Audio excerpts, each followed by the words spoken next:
Meet new people and express your true self. Play I Am VU and you can customize your avatar and world to your tastes. In this virtual universe, you can choose from over 54 million items and join in on over 300,000 chat rooms. Create your unique style and show it off to millions of IMVU users around the world. Come find your community on IMVU, whether that be friends or more. Dress, play, connect. Download IMVU from the App Store or Google Play today. This is The End of the Road in Michigan. Tonight we tell the story of the schooner Augusta, a vessel once called the hoodoo ship, the spook craft of the inland seas. For decades she was whispered about in waterfront taverns, feared by sailors, and finally abandoned to rot on docks near Detroit. But her darkest legacy is tied to one of the worst disasters in Great Lakes history, the sinking of the Lady Elgin in 1860. Along the Canadian side of the Detroit River, between Amherstburg and Lake Erie, lies a stretch of shoreline where the shifting sands cover the bones of many old sailing ships. Among these forgotten hulks is the Augusta. She was launched in the 1860s, a schooner built for trade across the inland seas. But from the beginning, sailors claimed she carried a curse. Her voyages were marred by misfortune. Rigging broke in calm weather. A sailor fell from her spars and was killed. Cargo spoiled in her hold. Captains resigned rather than take her out again. She became known in dockside talk as the spook ship, the Flying Dutchman of the Great Lakes. Insurance companies charged higher premiums when her name was written on a policy. Dock workers muttered when she tied up. Sailors refused to sign on, but her worst night came on September 8, 1860. The Augusta was sailing from Milwaukee toward Chicago with a load of lumber. Off Racine, Wisconsin, in the darkness of that night, she collided with the excursion steamer Lady Elgin. The Lady Elgin was a palatial sidewheeler, crowded with nearly 400 passengers, men, women, and children bound for Chicago. When the Augusta struck, the hole torn in the steamer's side was said to be large enough to drive a span of oxen through.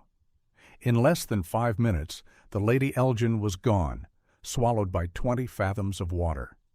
Out of 366 people aboard, only 38 reached the shore alive. Survivors later formed the Lady Elgin Survivors Society.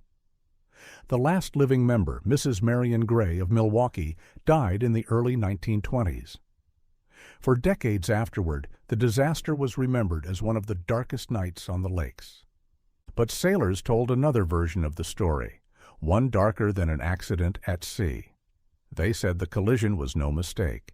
It was sabotage, born of jealousy and revenge. The tale begins with a man named Mortimer Horton. Horton was wealthy, worth $50,000, a fortune in the 1860s. He had married Claudia Van P., but in truth, he loved her sister, Dorothy. When Dorothy spurned him, calling him contemptible, his wounded pride turned to obsession. When Dorothy announced her engagement to Lieutenant Tom of the Illinois Infantry, Horton's jealousy deepened. The young couple planned to make their honeymoon aboard the excursion steamer Lady Elgin. Horton, in the sailor's version of the tale, determined to ruin them. On the night of September 8th, Captain Peter Larson of the Augusta handed over command to a man he introduced as Captain Russell. Tall, broad, used to giving orders, he was accompanied by a young woman with dark eyes and striking looks. Sailors suspected this Captain Russell was none other than Mortimer Horton, under an assumed name. "Judd," Larson told his mate, "shake hands with Captain Russell. He'll take the Augusta up to Chicago for me.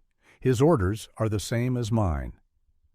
By nightfall, the Augusta was under full canvas, mainsail, foresail, mizzen, topsails, jibs, even her big raffee, catching the offshore breeze as she steered south by east for Chicago.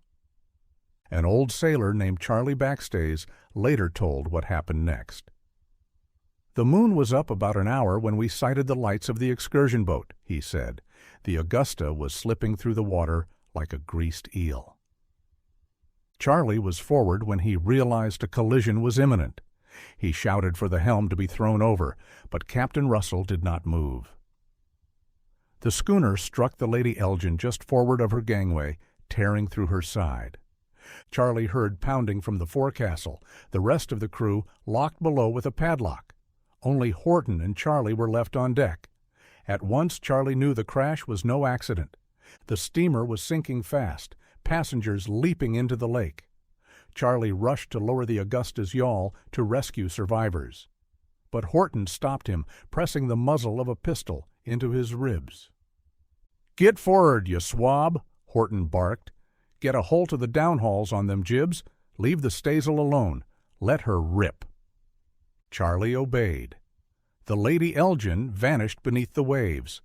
More than 300 souls went down with her. And the Augusta, damaged but still afloat, sailed on into the night. From that night forward, the Augusta was doomed in reputation. She was called the Jonah of the Lakes. Insurance premiums rose. Sailors swore they would never step aboard her again. Stories grew with the telling. Ghostly lights were said to flicker in her cabins when no one was aboard. Figures were seen pacing her deck in the moonlight. Even when she was finally abandoned, rotting in the shallows at Sheboygan, lakemen avoided her wreck as if it carried death itself. For more than 25 years, she was spoken of as the Flying Dutchman of the Great Lakes, the spook ship. Like the plague ship on salt water, she was shunned. To sailors, she was living proof that a vessel could be cursed. Was the disaster of the Lady Elgin truly an act of sabotage? Was Mortimer Horton really at the wheel of the Augusta that night? Historians point to conflicting evidence, and the official record called it an accident. But sailors were never convinced. Their stories gave the tragedy a human villain, and gave the Augusta her enduring reputation as a hoodoo ship. Even now, in the taverns of Duluth, Chicago, and Buffalo, her name lingers. To some, she was unlucky. To others, haunted. But all agreed the Augusta was the unholy ship of the inland seas. The Augusta is long gone, her timbers dissolved into the waters of Lake Erie and Lake Huron. But her story remains, a warning, a mystery, and perhaps a ghost story. This has been The End of the Road in Michigan. Join us next time as we bring to life another story from the haunted past of the Great Lakes. You just realized your business needed to hire someone yesterday. How can you find amazing candidates fast? Easy. Just use Indeed. Stop struggling to get your job post seen on other job sites. With Indeed sponsored jobs, your post jumps to the top of the page for your relevant candidates, so you can reach the people you want faster. According to Indeed data, sponsored jobs posted directly on Indeed have 45% more applications than non-sponsored jobs.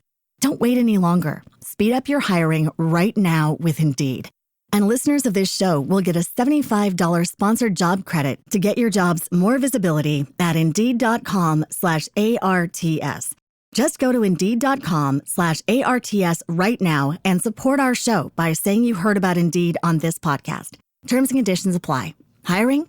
Indeed is all you need.